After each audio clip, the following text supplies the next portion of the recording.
ታቦት እመቤታችን ናት። መጀመሪያ ከማይነቅዝ እንጨት ማለት ምን ማለት መስላችሁ?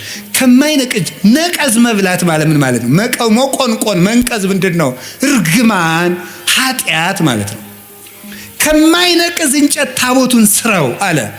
የድንግል ማርያም አካሏ እርግማን የሌለበት ነው። አሁን ቅድም ነግሬያችኋለሁ። ሙሴ ስለሱ የጻፈለትን ኢየሱስን አገኘ ነው አለ።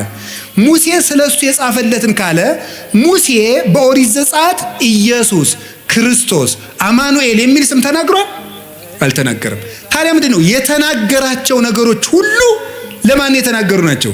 ስለ ክርስቶስ በምስጢር የተነገሩ ናቸው። ስለክሙ ከመቦቶን ዘተረክቡ ሕይወተ ዘላለም እማንቱ ሰማይቴ መጻሕፍትን ትመረምራላችሁ በእነሱም ሕይወት የምታገኙ ይመስላችኋል፣ እነርሱ ግን የኔ ምስክሮች ናቸው አላቸው።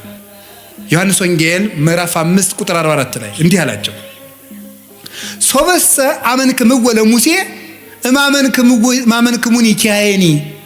ሙሴን አምናችሁት ኖሮ ቢሆን እኔንም ታምኑ ነበር።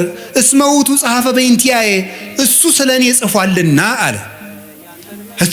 ዮሐንስ 5:46 ላይ እሱ ስለኔ ጽፏልና ሙሴን ብታምኑ እኔንም ታምኑ ነበር አለ።